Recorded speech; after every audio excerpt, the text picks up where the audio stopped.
Cable T V operators അസോസിയേഷന്റെ സംസ്ഥാന സമ്മേളനത്തിന്റെ ഭാഗമായുള്ള തിരുവനന്തപുരം വെസ്റ്റ് മേഖലാ സമ്മേളനം നടന്നു. സമ്മേളനം KCCL ചെയർമാൻ കെ ഗോവിന്ദനാണ് ഉദ്ഘാടനം ചെയ്തത്. മാറ്റത്തിനൊപ്പം സഞ്ചരിക്കുന്നവർക്ക് ചരിത്രം സൃഷ്ടിക്കാൻ കഴിയും. അതാണ് കേബിൾ ടി വി രംഗത്തെ ചരിത്രമെന്ന് KCCL ചെയർമാൻ കെ ഗോവിന്ദൻ പറഞ്ഞു. കേബിൾ ടി വി രംഗത്ത് അനുദിനം മാറ്റങ്ങൾ സംഭവിക്കുകയാണ്. അത് മനസ്സിലാക്കി വേണം നാം മുന്നോട്ടു പോകാനെന്നും KCCL ചെയർമാൻ കൂട്ടിച്ചേർത്തു. ഒരു പാരമ്പര്യ തൊഴിലായിട്ടാണ് കേബിൾ ടി വിയെ എല്ലാവരും സ്വീകരിക്കുന്നത്. ഇത് മാറ്റിയേ പറ്റൂ.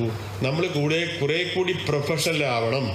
വേഷത്തിലോ അല്ലെങ്കിൽ നമ്മുടെ യാത്രയിലോ നമ്മുടെ ദൈനംദിന ജീവിതത്തിലോ ഉണ്ടാകുന്ന മാറ്റങ്ങൾ മാത്രമല്ല, തൊഴിൽ രംഗത്ത് എന്തൊക്കെ മാറ്റങ്ങൾ വരുത്താൻ, നമ്മുടെ ബിസിനസ് രംഗത്ത് എന്തൊക്കെ മാറ്റങ്ങൾ വരുത്താൻ തയ്യാറാകുന്നു എന്നുള്ളതാണ് പ്രൊഫഷണൽ വൽക്കരണത്തിന്റെ ഒരു പ്രധാനപ്പെട്ട സൂചകം. സംസ്ഥാന സമ്മേളനത്തിന് മുന്നോടിയായിട്ടാണ് മേഖലാ സമ്മേളനങ്ങൾ നടക്കുന്നത്. 2 വർഷത്തെ പ്രവർത്തനങ്ങളും നേട്ടങ്ങളും മേഖലാ സമ്മേളനത്തിൽ ചർച്ചയായി. വെസ്റ്റ് മേഖലാ പ്രസിഡന്റ് സെയ്ൻലാബ്ദീൻ അധ്യക്ഷനായിരുന്നു.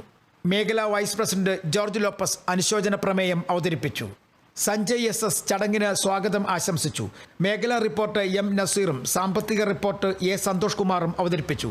മധുസൂദനൻ നായർ ഓഡിറ്റ് റിപ്പോർട്ട് അവതരിപ്പിച്ചു. COA സംസ്ഥാന വൈസ് പ്രസിഡന്റ് ജ്യോതികുമാർ, സംസ്ഥാന എക്സിക്യൂട്ടീവ് അംഗം ബിജുകുമാർ KS, സുധീഷ് ബൽരാജ്, കമാൽകുട്ടി, സജിത് രാജ്, സന്തോഷ് കുമാർ, ദീപുരാജ്, സഫർ എന്നിവർ ആശംസകൾ അറിയിച്ചു. Kerala vision news, Thiruvananthapuram.